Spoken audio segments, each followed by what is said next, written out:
didn't understand what the fuck happened, dude, for a while. What, you didn't realize that at the table they were playing cards for you, right? They were playing fucking cards, not at that table, but at Rick's house they had poker games. And I had met Rick at a Slayer show, and he had been getting our fucking roughs from Rick Rubin, who wanted him to manage us. Because his relationship with Slayer, and he was scared. Rick Rubin ended up being scared of Doug Goldstein because of his reputation of hanging guys out of windows to get paid. He was one of those old school managers. I like the guy already. Yeah, he was fucking rad, dude. GNR at their height, at their biggest moment. But anyway, so I didn't know what was going on, and then there was like a lot. Once Doug Goldstein came in the picture, there was a shit ton of like Rick wouldn't answer things fast for Doug. He wouldn't really do things quick enough for Doug. He was fucking scared of Doug, so he would passive aggressive deal with him.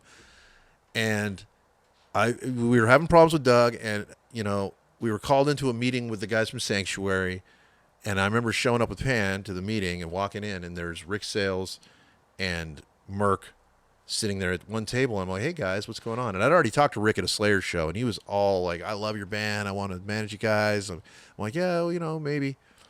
I didn't know, So I'm like, that's weird. So he's like, yeah, I'll be with you guys in a moment. So Rick gets up, he finishes his meeting, gets up, walks over, he's all, yeah, I'll be seeing you guys. I'm like, okay. Whatever. So finally fucking Doug Goldstein shows up, and they proceed to berate him and say, you aren't getting things done. Shit needs to go faster with this band. They deserve full attention. Everyone we'd switched from Columbia to Island in the meantime, because there was a big merger thing. Everyone at Island's excited about this album. This has got to be the biggest thing this upcoming year. We don't feel confident in you, Doug, that you're getting the thing. He's like, whoa. I'm like, what the fuck, man? Am I an elephant sitting here? I was like, what the fuck? He's like, you're fired. He's like, we're gonna how do they say? We're absorbing Rick Sales management into Sanctuary, and he's gonna be I'm like, you're what? Like, I flipped out because Paul Bostaff at that time was not saying glowing things about Rick at that moment. And when I saw him to Paul, he's like, dude, you can't trust that guy. I don't think Rick's that bad, actually. I think he's really cool now that I got to know him. But at the time, I was like, holy shit. I'm like, what the fuck is this? So yeah, they were playing fucking cards for us, and Rick ended up winning after all. Amazing. Rick ended up winning after all. And all these other managers. The things that go behind the scenes that you never knew. Yeah. So we finally, have a manager, and then we're finishing up the record finally. We move into another studio. I'm coming back down to the LA to help co-produce all the vocals because they weren't getting done fast enough when it was just those two in the studio. Brian and Pan was just taking forever. And everyone's like, they begged me to come back down there. Like, Dino's like, dude, you got to come down and help finish these things out. So we did, and I did more overdubs on guitar, like did some cool stuff. It was all cool. And then the mixing process, and that was another fucking crazy story, which I'm not going to get too deep into because they'd set a bunch of people up to mix that record to see what was going to happen. And it ended up being Sean Bevan, which I love Sean. I turned out to be great friends with Sean. He did the Nine Inch Nails stuff. He's the very beginning of Pro Tools guy. But he ended mixing that album and doing it really well.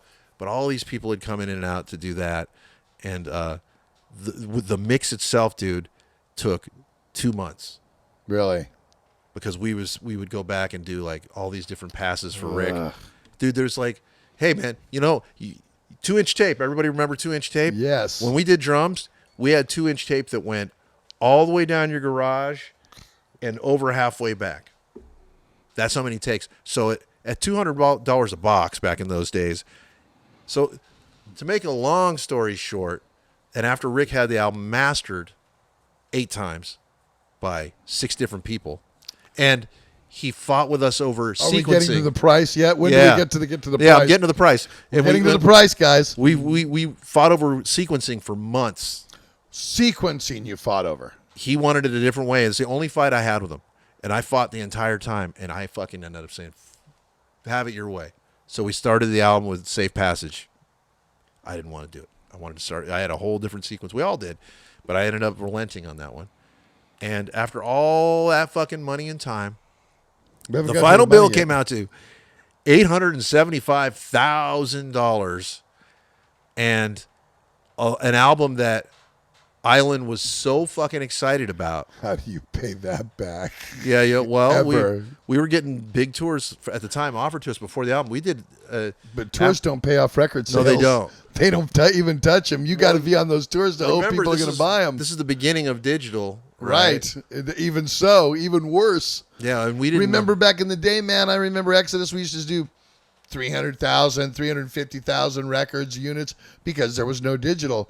Shit, if you do 60 or 70,000 units now, you got a successful album. That's true. That's true. Fuck, you've killed it. Yeah, well, we were totally bummed when our album finally came. We toured. Basically, I'm going to call all this. I'm going to call all this. Out? Oh God, it was. Well, we had passed out over 100,000 stickers saying one date, and then Island. I remember Leor Cohn left. And then L.A. Reid came aboard, and they took the whole roster and said, we're going to push it back a few months. And we flipped out. We're like, we've been touring on this album that's not even out for almost a year. And we're handing out all these stickers saying it's going to be out this certain day. Where are we at now time-wise? We're in 2003 by this point. Now we're in 2003. We're at the beginning of 2003. We've been out for a while. We've already toured with bands. Records done, but been mastered and mixed 100 fucking times. We'd already 7 Ways to Sunday. Dude, our song "Say Passage" was fucking #1 on active radio for fucking months before we even had a real release date. It was crazy. It was all, you go to the Midwest or the South and everyone fucking knew who we were. And it was before our album was even out. It was a really crazy, like, wow, this all is probably going to happen. We're thinking it's all going to happen. And then they had that big changeover. As I was saying, Leor Cohn left, L.A. Reid came in. They pushed everything back. Fuck, man. When are we going to put this album out? So we actually pushed to have it come out sooner because the sticker said a certain day. But how's anyone going to fucking know? So the labels try to tell us, like, hey, man, you might want to wait for us to give you a better date so we can set it up properly. And then Pan's like, no, I can't wait. This is ridiculous. So we didn't. Lesson to be learned here. If your label says, take your fucking time and let us do this and work the record. Let us market your record. To them. Listen to them. So remember, if your record label tells you they need time to rework your album or set it up properly, never argue with them about it because to the record label. Yeah, listen to the label because they know what it takes. Well, they're the label. So this is a major label, really fucking powerful people. They think they got the hit. They think this is going to be the rock record of 2003, 2004. Everyone did. Radio did. Like, it was everywhere we go. It was the same story over and over again. But I don't want to spend too much time talking about it because I've already spent a lot of time talking about it. I can sum it up like this. Once we went through all that, they finally gave us a release date. Our album comes out on this date. We only sell 5,000 copies that week, which we thought was a fucking failure because we passed out all these stickers. But what happened was everybody went to buy the record the day that those stickers said the album was coming out. And there was a record of people coming in the stores and everybody was going to buy them. So they didn't even fucking know. And we still sold 5,000 copies. But in our heads, we should have charted. Kids, dude. We're still in our 20s. I think I was 29 at the time or something. And I was like, fuck, man. Like, what the fuck did... we had all this amazing setup and opportunity, and we just fought with our label every step of the way. Our singer didn't want us to be in video games. He didn't want us to be in movies. He didn't want us to be... That makes no sense at all. Well, it makes sense if you think you have this... In his head, if you think you have integrity to not do these things... I'm all, yeah, well, my argument was... If you're John Lennon and Paul McCartney, you could call those shots. And their shit's everywhere now. But I mean, but I'm just saying, they were like against that. They didn't want their stuff. Michael Jackson bought their catalog and started doing that. But I mean, for Exodus, any game possible, you want to get it, just get a hold of Exodus, and I love that. I think it's flattering to me. Yeah, well, flattering. For us, it was a huge point of Somebody contention. uses a fucking your song in a movie. That's flattering. Well, we ended up turning everything down, and then the label ended up putting a song in a video game and sending us a fat check and say, see what happens? Pence? See what happens? And then Pan he liked the money. Duh. And we'd already been through all this fucking shit already, and we were in between. We were supposed to, like the next phase was going to start happening. We're going to start writing music and still do more touring. But I remember telling everybody in the band, and this was the moment that it kind of ended. I told everyone in the band, guys, We got to take part of this money and put it into our fucking account and make sure our studio is paid for the next few months and just, have a float. He's all, you guys can do whatever you want. I'm not going to do that. He's all, I need the money. That's not going to happen. And then, I Can drew. you tell us how much it was, Craig? It was 6 digits? Close to 6 digits? Yeah, it was 6. It was 6 digits. No, it was 7. 7. It was 7 Well, digits. no, I'm sorry. No. 7 Six. digits? It was 6 digits. 6 digits, yeah. 7 digits got an M next to it, It's No, dude, wait a minute. I'm an idiot. It was 5, but it was a good 5. It was a 5-digit number. 5 digits. Just for one video game. One video game. Yeah, they were showing you what you could do. Right, sure. And, he didn't argue once that came, and I love this guy, dude. I I love. mean, 100 grand, 6 digits to me, but 90 grand's 5 digits. There's good money in that stuff. Yeah, I don't want to say anything That's because what I I'm ended up saying, you don't have refriending with him, and but at this moment I made a decision, and kind of like with Forbidden, where there's this one thing that was like, I'm gonna listen, dude. If you're gonna fucking not be a part of the band financially, then I don't know what to do with this, and I'm gonna have to fucking say that's that, And he's like, no, you're not gonna do that, and I'm like, yeah, I am. I'm that's it. If you're not gonna, you're either gonna put money in or it's over, and then he didn't put any money in. I said, well, then it's over. And it was that simple, dude. And this is a band that should have fucking been huge. What timeline? Any time? We're talking about the We're in very beginning, 2004. very ending of 2003, beginning of 2004. The album's out. How long has the album been out now? It's only been out a few months. We did, shit, What man. are the other members thinking that when you're like calling, going like, fuck this, I'm done, we're done? What are they thinking? Well, they're thinking it's fucking heartbreaking. I mean, we're all thinking it's heartbreaking, but they understood when I said it. I said, "Can you guys, if you guys want to continue playing with them, I'm not down," and they decided to go with me on that, and we had it was very drama intensified, and it Was ended there a up final show? Was there a final? we did I believe our final show was playing Soundwave for coming into 2004 for a Christmas party. Remember they used to have those Christmas parties? Yes, I do. It was fucking great. They were so fun. They have the nice room in there with the. Yeah, Pan got a. No, our final show. Oh, dude, our final show was at the Pound in the beginning of 2004, and that was the show where this guy jumped up on stage. Pan was battling with a guy on the internet, didn't know how to deal with trolls, and fucking the guy ended up sneaking back in the club after they threw him out, and he jumped up on stage and fucking fell on my cord, knocked me off stage, attacked Pan. Dude, this is after Dimebag. Oh my! Dude, it was crazy. So it's 2000 Yeah, I don't even want to mention his name, but some people know he is. But he ended up blowing me off the stage. Oh my! And my guitar goes flying, and I turn around, I look, and they're got each other in headlocks, just punching each other in the face over and During over the again. set. During the set. Oh, set over. Wow. Set over. Things were fucking weird. So set over. We show tried to over, start playing. Game over. That's it. We tried to start playing again, but my guitar had hit the ground so hard, and it was so whacked out that we couldn't fucking play. But like one more song. I think we came back into Swamp Water with the other guitar, and that was it. So we played one more song. And that was the end of Man May God. We didn't know it yet, but then that other battle, it just happened right after that. And yeah, it was like it all come to a fucking So how soon after that close. did it finally just end and that was it?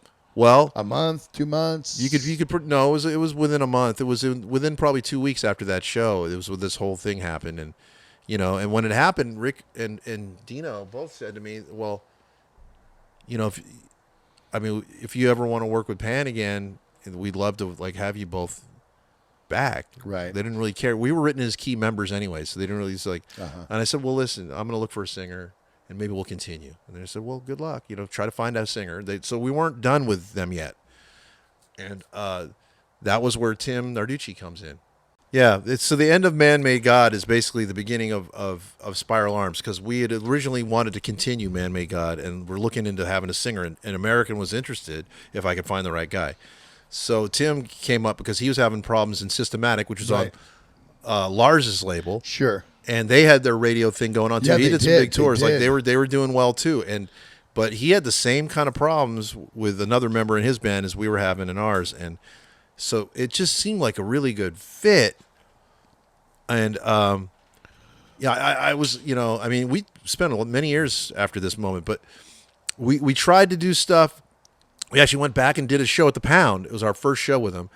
and I had some music I was writing already, and I was showing him Now that you're playing at the Pound as Man-Made God as Man May God with Tim with singing. Tim, yeah, and yeah, we were going to I didn't announce know you did that. we were going to announce our new name, which comes up in a minute, but it was billed as Man May God, yeah, with Tim. But what happened was we demoed some stuff, and I was sending shit directly to American as soon as it was done, and pretty much what ended up happening was. And I didn't, this is a mistake I made, dude. I didn't really have the heart to say to Tim what they said. And they didn't like him. They didn't like it. They thought, he's fine in his other band, but they didn't feel his voice suited our music. They felt like it just didn't have the same kind of gravitas. It was good. Tim had a great voice, actually. Very smooth. But that's the thing. It was smooth, where the other one was like gritty. So Rick likes gritty. Rick likes rock and roll on the edge. Rick likes, what Rick likes is what Rick likes. So they basically said, if you ever get back with Pam, as I said earlier, get right back to us and we'll talk again. And in my head, I'm thinking, well, fuck, if I can get out of this fucking $875,000 debt, why the fuck would I even bother? I don't blame you. Bam! So I'm like, freedom! Name change. Name change. So at that point, yeah, I was like, freedom. Fuck it. We won't be Man May God. Yeah, we didn't get that big. That band broke up. Yeah, we didn't get that big. We had potential to be big, but at that time I was just ready to outrun it. I was just ready to fucking bounce. So, I didn't know what the next step was there, but I knew I had a style. It was identifiable. I knew I could do my thing. It wasn't like when Man May God started, where I was just completely coming out of left field. I was just going to continue doing what I do, and I was going to do it with Tim. And I was teaching Tim basically how I do things, because he's a hell of a guitar player himself. I was teaching him how I write, the chord progressions I use. I was writing lyrics with him. I was showing him melodies. It was a really cool phase, and we did that show, and we announced it, and everyone's like, oh, it's cool, a new band. But it took a little while to fucking find our way, man, because, music, as was already changing. 2004 was kind of the end of what the rock, like, it turned into another phase where it was like it was more still new metal and shit. And we were never new metal, but people like thought Man May God was like some sort of new metal band because other bands around us were. It's like, fuck, we were a rock and roll band. Because you came from Forbidden, they probably tried to say that, you know what I mean? Yeah, you'll get that, like, yeah, Green's a new metal album. Like, what the fuck is new metal? Right. I don't even... New metal to me was like, New metal to me is Korn Slipknot, Chimera. That's that. New metal, Shadows Fall. That was that was starting to come up right when we were new metal to me. Yeah, and you know what? Systematic was new metal. Yes. Tim never thought so, but they were. I was like, dude, you guys weren't really. Sure. But he wanted to be in a rock and roll band, and he loved fucking Man Made God. He did, and to the point where I'd hear stories about how he'd be kind of upset about it. He like those fucking guys, because he wanted to rock too, dude. And it gave him it presented an opportunity for him to do what he really wanted to do and write fucking great rock songs without trying to fit into anybody's fucking thing. That's what I wanted to do with Spiral Arms. But he brought the name Spiral Arms too. He actually was the one who showed me that name out of the newspaper, talking about Spiral Arm universes, and it was like this whole article about. He's like, yeah, cosmic. I'm like, killer. I'm like, that's cool. It's stony. I like it. Fucking. No problem. I'm into that. So that's what it started as, and it was a cool phase. And at that point, it was James and Steve still went with me from Man Made God into Spiral Arms. Right. We decided to move on with the Man Made God thing. And like I said, I have regrets that I didn't tell him exactly why I didn't want to continue as Man Made God, but I just didn't want to I didn't want to break his confidence, because I think there was a confidence problem he was having at that time because of what happened with his band. Well, plus 875,000 other reasons too. Well, that's me. But him, it's a little different. I'm just saying. He probably had a big debt laying over his head too, and he was managed by Rick Sales, and Nick was his guy. I bet. Nick was his guy day to day, where we had Kristen Mulderig was our day to day, and they went on to be phenomenally fucking successful managers, both of them. Well, Nick just passed away a few months ago. He was the one who managed. That. Yeah, he passed away, and while he was managing Gojira and. Oh yeah, I did hear that. I did hear that. Yes, that's right. I'm sorry. Sweetheart of a guy. Loved them. Loved I actually loved Kristen Mulderrick and my entire time working with her. Felt bad for Rick Sales by the time the band was over.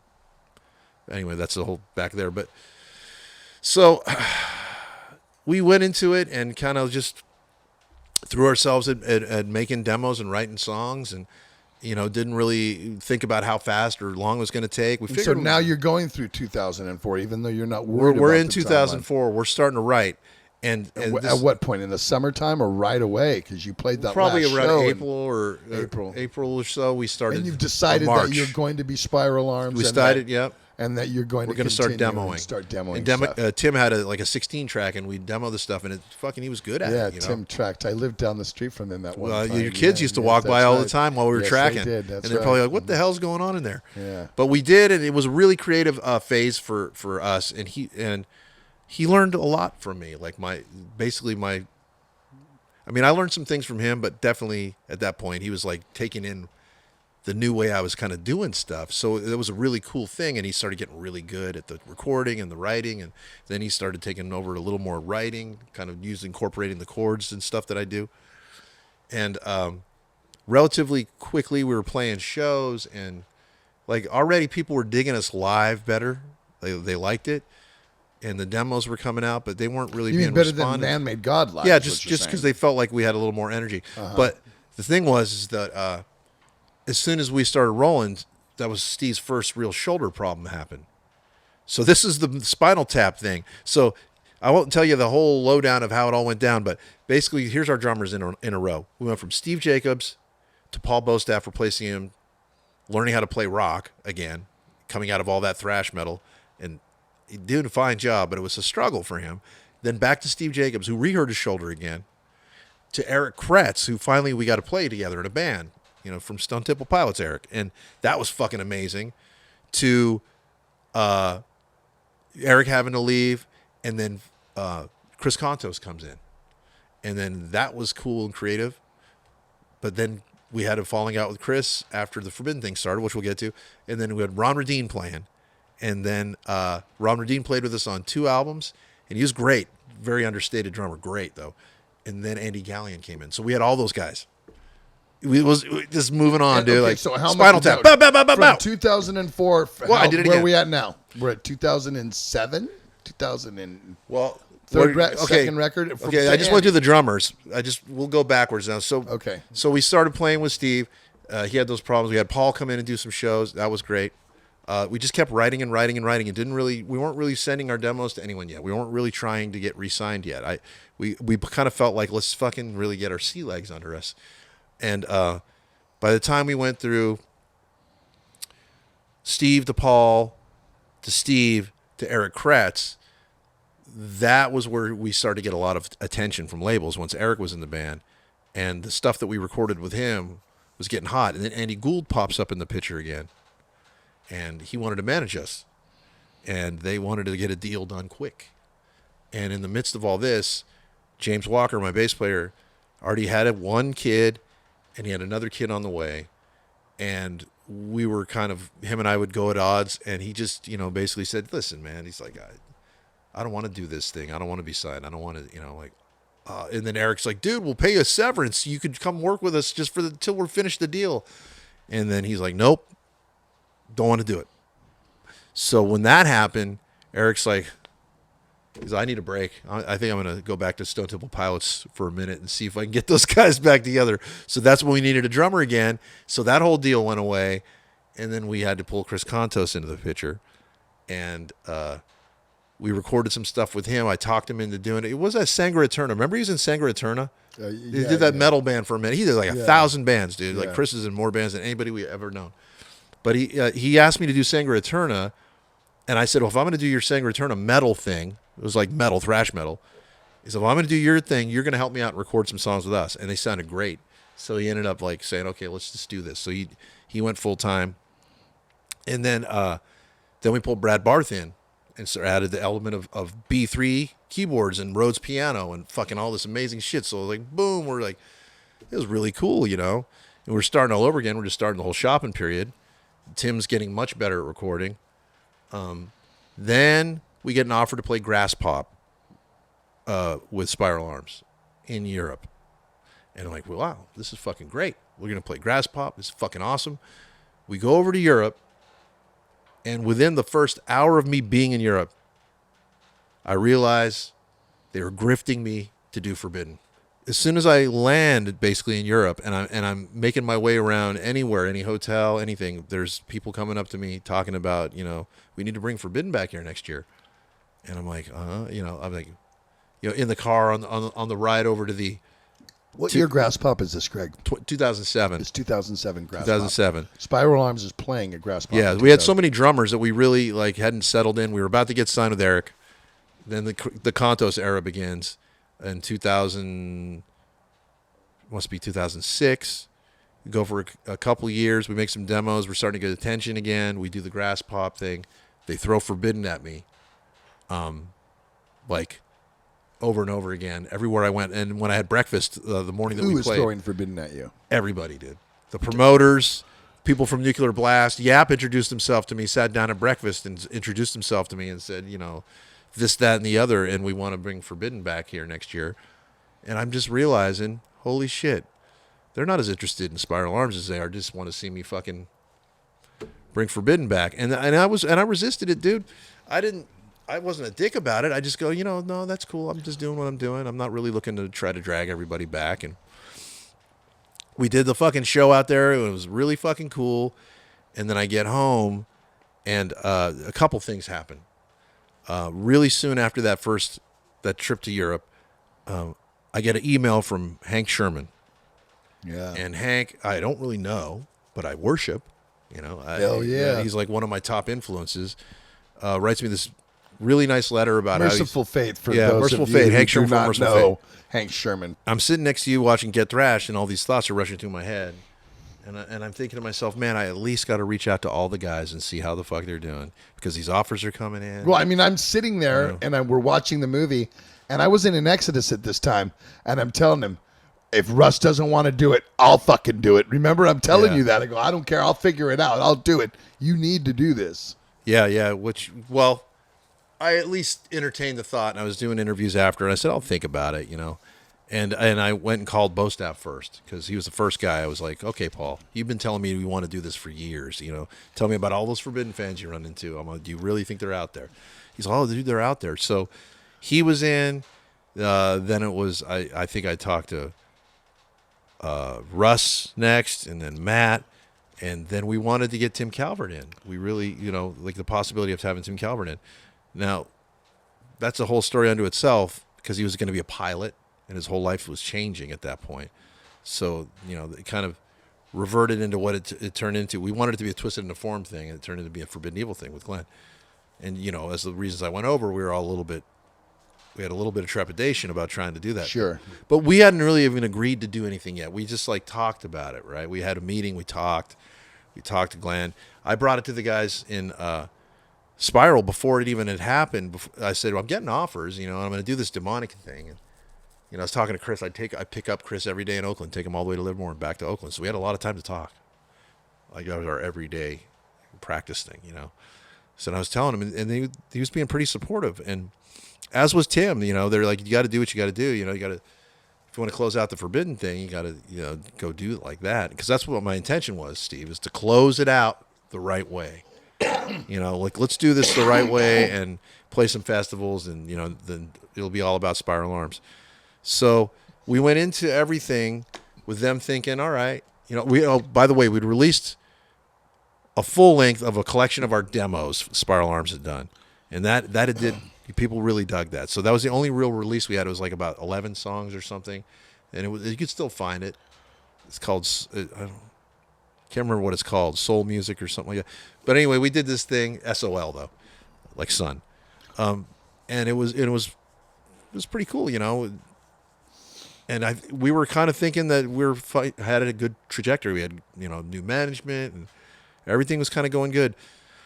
And then, as I started rehearsing for the shows and getting ready, and then, talking about doing the Demonica thing, I just felt tension. So essentially, what seemed like it could have been really a good thing for the band and garner attention for Spiral Arms ended up being like a unspoken, whispered dissension as people were watching me gear up for it. Like, you're gearing up for this. I'm trying to, get myself up for it. Remembering how I played, remembering all these things that come back to me. You don't forget how to ride a bike. Dude. No. My right hand's always going to be there. So I was immediately fucking in. And as everybody else was kind of catching up. But Paul couldn't do it, dude. We started getting ready to rehearse, and Paul, all of a sudden, he got a call from Testament because they heard that we were going to fucking start getting ready for the festival. They needed a drummer. So they're like, dude, we need you to finish this album with us, Formation Damnation. So he's like, dude, I can't do it. I'm really sorry. I got this offer. It's paying. I'm like, son of a bitch. So that's where I had to call Gene Hoglan, right? I asked Gene, I'm like, because Forbidden was his favorite thrash band, like the band overall. The way he thinks, it was his favorite. And I was like, we never play together. We never fucking, we hang out all the time. We're best fucking buddies. Do you want to do these Forbidden shows with us? It was the first one that we did the Death Angel shows. And then we had a warm-up gig like in Fresno, and a warm-up gig like Chico, and then one at the Burning Burrow, I think. So we did like a group of 5 shows. And just the tension and dissension leading into it, I couldn't, put my finger on exactly why or how mad everybody in Spire was getting about this. And I never quite got it. But we did the shows with Gene, and they were fucking great, the 2 Death Angel shows. And what year is this now? This is all the beginning of 2008. 2008. So at the end of 2007, all these things had come to this point. Okay. We started rehearsing after January. Okay. We got into it was like February 1st and 2nd or something like that, or the end of February, one of those two. But we had just enough time to rehearse with Gene. That one really good. And we'd already agreed to do festivals the next year. We didn't know who's going to fucking play drums with us. It was going to be Gene, it was going to be someone else. So we did the shows, and I just kept getting, like, it was just really hard. It's like any other band, dude. We've been together already for, about 3 years by this point, a little over 3 years. We really aren't signed, and I'm doing this Forbidden thing again, and it just kind of wrecked the whole dynamic of the band. It didn't in my mind, but I understood. Like, later on, retrospect will clear it all up for you. In hindsight, you see this shit. Of course they got upset because, Well, yeah, because you're going off, and it's like they're kind of like put on the back burner a little bit, kind of waiting for you to get this out of your system so we could get your full attention and carry forward. But really, nothing was really going on with Spiral Arms anyway. We thought things were, but not at that time. Things more happened for us later. But we need a drummer. I don't know if it was you that suggested Mark Hernandez to us, wasn't it? I think so, yes. Which is even more ironic. Yeah. Fuck, that's dude, right. You're really close to this whole story. So, yeah, I think you were the one who suggested Mark, and I was totally skeptical, dude. I was like, we'd already done our first shows, and we needed to really dig into these rehearsals. I was like, well, maybe a hired gun, Mark Hernandez. I don't think he could play bow staff stuff. Well, as it turned out, he could play bow staff stuff, and he could play Jacob stuff. Jacob stuff might have been even a little more. No, he said bow staff stuff was a tad easier for him because Jacobs was incredible. I cannot emphasize how good Steve Jacobs really was, dude. And I felt so bad about what happened to him in the Man Made God thing. But anyway, so Mark ended up really impressing the fuck out of all of us, and which is good because we were committed to a fucking European tour, and we were getting paid great amounts of money. Yeah, they pay well if you do well. Yeah, a couple shows first like time around. I know. A couple shows got like $30,000 or something. Yeah. Oh yeah, they play high. They especially because of the the whole novelty. You're coming back, and it's the first chance that fans are getting to see you at this festival or that festival. So they want to first time for merchandise Thrash was over there and everything. Making a true comeback. Yeah, at that point, definitely, too. And that's the truth too. The initial bands that did it initially who came back were all getting a good set of attention. Every one of us. It was really cool. It was a great time, and even when I went to Europe though, I was still committed to Spiral Arms. Way committed, dude. And it's ad nauseum to anybody who would ask me what's going on, with Forbidden, going to write an album. I'd be like, for the first few weeks of the tour, I'd be like, no. I think it was only really a 3-week tour, but the first bunch of dates, I was like, nah, I don't think so. And And they were going really well, dude. And we were ending up like at Grass Pop itself, we sold more shirts than every fucking band, and that includes Kiss, Judas Priest, and Iron Maiden. Yeah, you were gone for so long and never Forbidden were Evil able to shirts get were your a stuff. hot commodity. Like this year, Violence is going over there. They're I gonna have can that- imagine the merchandise they're going to The honeymoon they're on is Yeah, sweet right now. exactly. So I can imagine Yeah. that. And they're going to be #1 band at all those festivals. They are. They're going to kill which it. is great. This is what happens, though. Yes, it's true. Is when you're gone for a long time and it's built up like that. So, I started to fucking realize like just how much of an impact we had, and I said in one interview, very matter of factly, this is one of these festivals. I said to a German guy who asked me the question: "Are you going to write anything for Forbidden Record?" I'm like, well, for the first time, I feel like I can go home and maybe bust out a riff. I'll just see where that leads me. Within a day, that was up on fucking YouTube. And I was getting angry emails from everyone in fucking Spiral Arms about how I'm betraying the band and leaving and fucking, way to fucking drop a bomb, bro. I was like, what the fuck are you talking about? So I finished that tour with kind of a pit in my stomach, like, what's going to happen when I go home, man? What's going on with my band?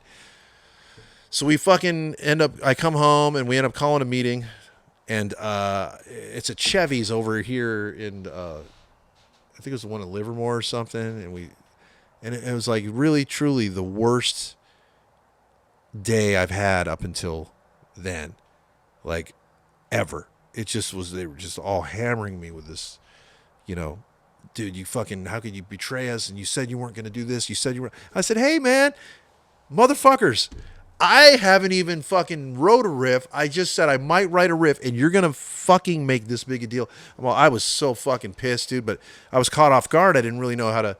It was just like bam, bam, bam, bam, bam, bam, bam. It was really Contos and Tim and Cornbread just fucking yelling at me, and Brad being kind of quiet about it. I was like, I didn't, and I just said at the end of that meeting, I said, hey, man, you guys have made my decision for me. I wasn't necessarily going to even do this. But why the fuck shouldn't I? Now, I said it. I will fucking write a record then. Like, fuck you. So we all kind of went our separate ways. We didn't officially break up. I was going to say it didn't end there, but you guys kind of took a hiatus for a minute, right? Well, yeah, a lot of things happened when I left. And those guys all kind of, Tim wanted to restructure, and I think he wanted his brother to come in and play bass, and he wanted Cornbread to switch over to guitar, and they were trying to like eliminate me without really firing me, and I guess that failed miserably, and Chris ended up quitting because Tim wanted to pivot to stoner rock, which we weren't really stoner rock before that.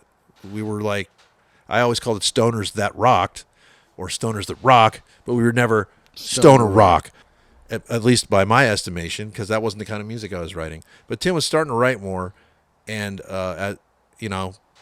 so they were doing their little thing behind the scenes as I was starting to write for the next Forbidden record. I started coming up with my first fucking riffs. And when is this now? Where are you talking? We were in 2008 or? We're in 2008. Beginning? And the only show we have coming up on the horizon is we have some Japanese dates coming up. With Forbidden. And wasn't it Forbidden, Testament, and Voivod? Yeah. Yeah, Thrash Domination. Thrash probably. Domination. Yes. So that's the only thing we have in the horizon, and I'm starting to just come up with riffs. And as one day I'm heading to practice, it was Thanksgiving of that year. It was day before Thanksgiving. I'm sorry, day before Thanksgiving. I'm coming down the hill from my house. I don't know if you've ever been to my house, but I'm up the Hayward Hills. Yes, I know where you're at. Yeah, like coming down Carlos B when it wasn't fixed, and it was raining, and there's a bunch of accidents that day. So I got caught on some oil, and my rear end goes whip, and I'm looking, and my only choice is to go. I see a fucking Hummer. I'm in the opposite lane, dude. I see the Hummer as I'm coming down the hill, full fucking momentum, and my only choice is I got no one in the car with me, luckily. So this is how my mind goes. This is all relevant because I fucking, oh shit, Hummer. What do I do? No one's there. It's all split second. I just go hard right as hard as I can and hope that I don't fall over the edge because there's that edge down there that drops off into like, a little mini ravine or whatever you want to call it. So the fucking Hummer smashes me and I fucking kind of come to, and my goddamn fucking what do you call it? poof, what do you call those things? Yeah, the bag. My airbag, the airbag had exploded, but it was like a 95 Explorer, right? And it was like just white dust. I was like, I don't remember it even coming out, dude. And I'm like checking everything. I'm like, am I bleeding? I'm like, fucking not bleeding. And I look, and fucking the whole front end, or the whole right side of the passenger side was all the way in, dude, up to my leg. So if Alice would have been sitting there. Done. And then Ugh. I realized, I turn around and I'm like, what the fuck? There was a fucking telephone pole right here. So so it came right here to right here, and I fucking couldn't open the door. So I had to fucking bash the window out, crawl. I had to like get my leg up there, kick it out, crawl out of the fucking car. And the horn's going. I'm looking over there, and there's fucking 2 people getting out of the Hummer. All this is happening, and like I don't even know how fast it all. So I came very close to dying, but without having a scratch on my fucking body, dude. And that, I was fucking tripping. I was like, how fucking lucky can I be? How fucking lucky can I be to have? I need to, the things racing through my head, and my wife's sister called Alice. She's like, I think I just saw Craig crashed on the side of the road on Carlos B. So they come, like, she's holy shit. So they're trying to call me, racing down. But many things happen. Doesn't matter. But I write everyone an email the next day, and I write everyone in both bands an email, and I say, hey, listen, I almost fucking died yesterday. I got in a really bad accident. I just want to let you guys know, I appreciate you all. I'm not, whatever. I think I wrote them 2 separate emails. I only got answers back from a couple of them. Everybody was mad at me. Forbidden was mad at me because I was still concentrating on Spiral Arms. Spiral Arms was mad at me because I was talking about doing stuff with Forbidden still. Everyone was fucking mad, and quite frankly, the only, it was contention and jealousy. I mean, it was like, and it sucked, dude, because all I wanted to do was what I wanted to do. I wanted to be able to do it all. Right. Which, at that point, it's like there was really nothing going on that pressing with either band, but it caused a huge life change to me when that happened. And, it made me kind of realize who gave a fuck and who didn't. But, you went on to work with Tim through the Omega Wave. I did. And what happened was, I can't remember if I called him or texted him or he texted me. But I said, we both agreed that we should sit down and talk because we had all this music. But I'd heard that they'd already kind of folded up the whole idea. Contos basically tried to break up the band, and Tim took offense to it. I think he wanted to continue, so we both sat down, and I brought Dominic with me to kind of keep the peace. He was a little kid, and we just had a meeting. We sat down and talked over at the Cheesecake Factory over there in Pleasanton, and I said, look, dude, we're better off together than we are apart. We write good music together. I'm going to be busy writing Forbidden stuff. If you can handle it, if you don't get upset about it, let's get back together, and you can take the leadership role with the writing, because he's already kind of doing more and more of it, as he should, as a lead singer should. If you can play guitar, it's always a good idea to do both, And so he was doing more of it, but he's like, yeah, but it's going to change. I have a different vision. That was the Stoner Rock thing. And I was like, oh, well, But you went with it. Yeah, I went with that. I was like, I'll check it out. I introduced him to Clutch and stuff, and Fu Manchu and stuff. I think he'd heard of it, but it's like stuff I listened to, but I never really thought I'd be playing anything like that. But the songs were cool, dude. And, when I was busy doing my thing, it was kind of refreshing to have something different and easier to play and more cruiser. And I was like, yeah, at the time, I was like, I just wanted to continue having fun with that and playing that and doing the Forbidden stuff. And that was, when that was going on. So you've kind of phased now Spiral Arms is not really a part in your repertoire, and you've kind of gone back to just Forbidden. Well, no, this is where Tim and I had the meeting and decided I'd keep it in the repertoire. I'm going to do both. And he agreed to do it. Was it like 50-50, Craig, or were you kind of more focused, well, we're going to do this, but let me just do this Forbidden thing, and then we'll get it. You know what it was, dude? You kind of look at it? Honestly, looking back at it, I was way more focused on Spiral Arms the entire time. Uh-huh. But when I had to do things Forbidden, I would just rehearse for like a week or two before we left and then do a thing. And then I'd be back to concentrating more on Spiral Arms, even when I started writing. But when I did start the writing process, and this is a funny thing that Glenn and I had just talked about.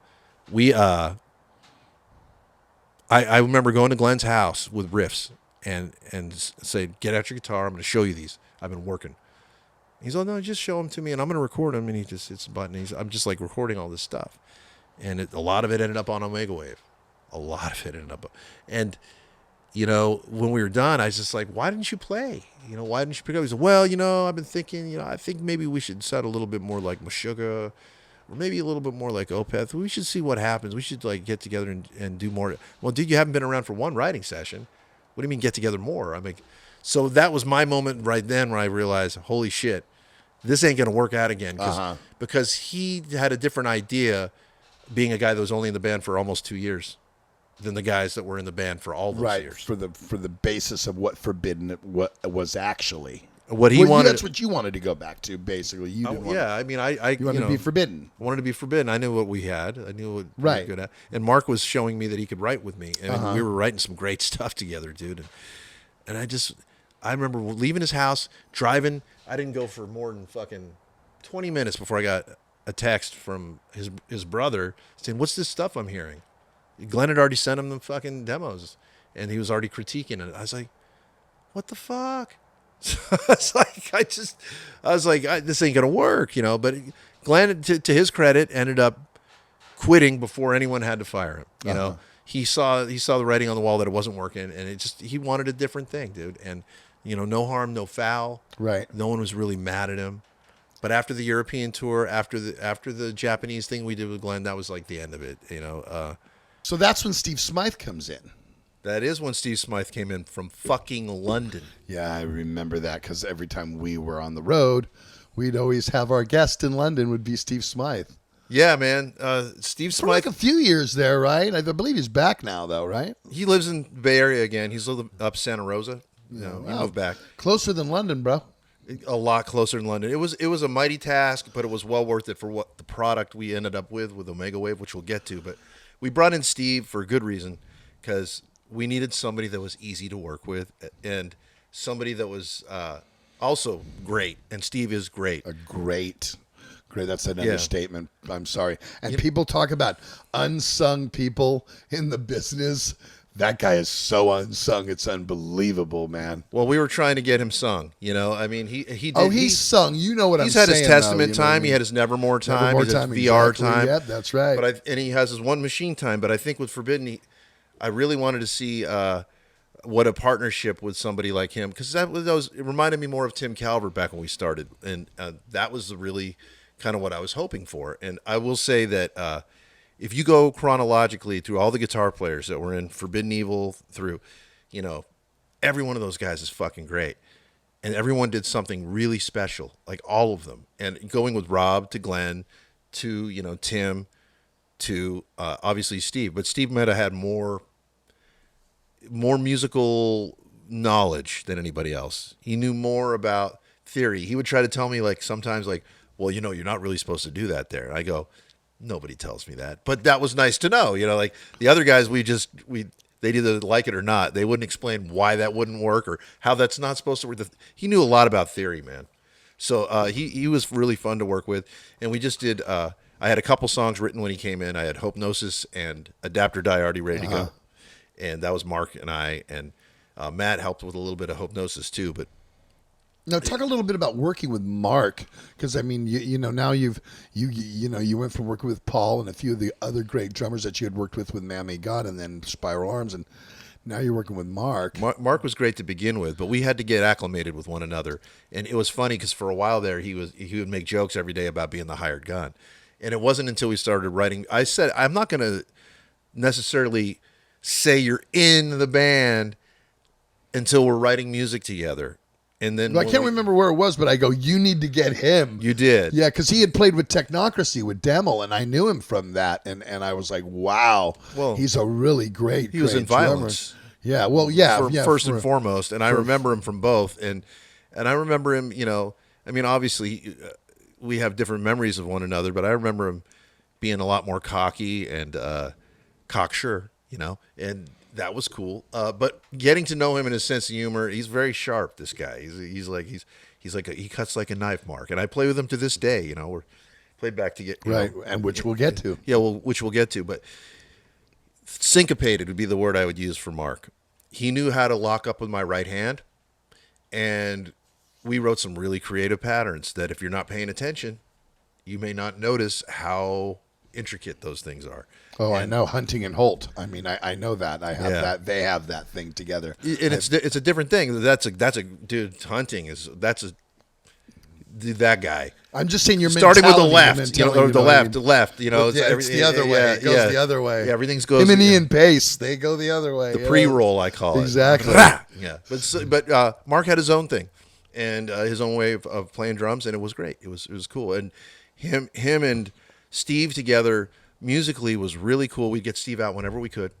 He was in visiting. He said he was going to come when I first talked to him. It was right before Christmas, and you want to come check it out. I pretty much knew I wanted him, and then of course we checked it out. It was really good. He checked out the songs. He learned them. He caught up. And he wasn't really doing anything at this time, right? He was playing with some S&S. S&S, right? Which is what Ron Verdeen that was Right, playing with me in right. Spiral Arms. So I was playing with both guys at the same time, and they were still kind of together at that time too.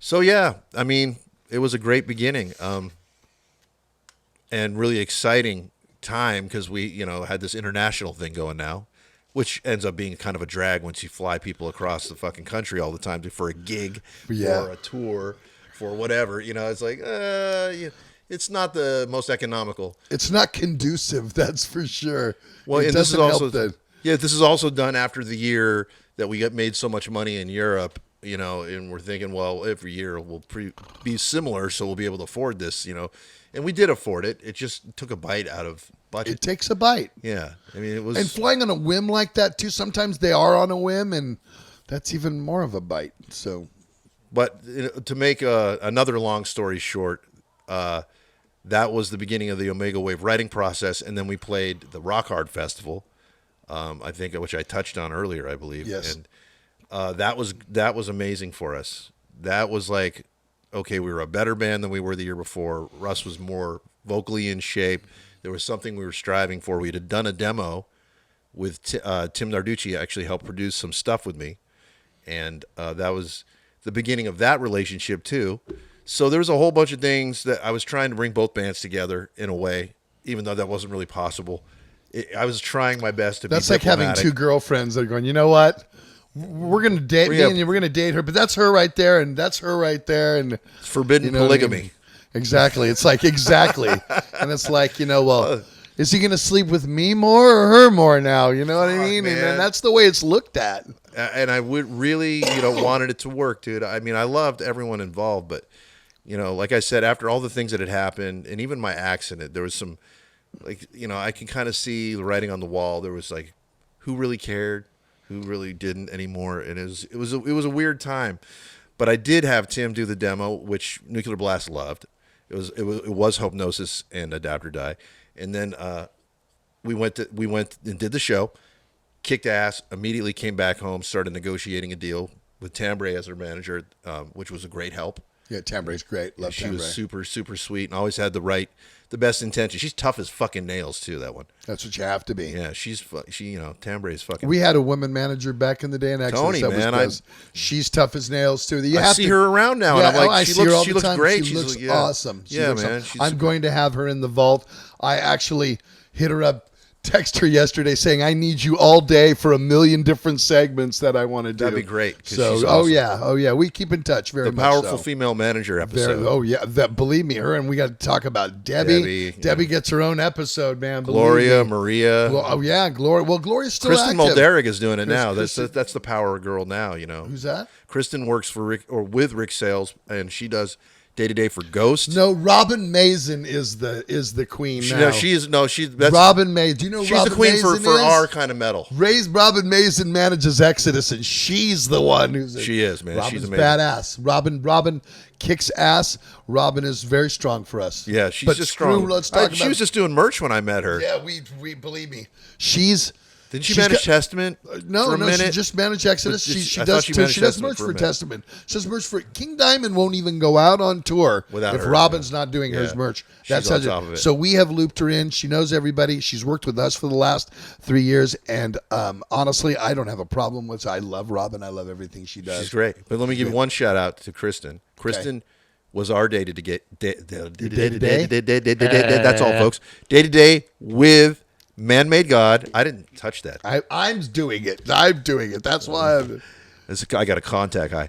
But she was our day to day with Man-Made God, and now she's day to day for Ghost, great, Mastodon, great, Gojira. great. Those are all Yeah. A-listers on the She was metal great scene. with us too, but we just And weren't that's ready. what you do. You bust your ass, and that's what happens to you. Yeah. So you look her up.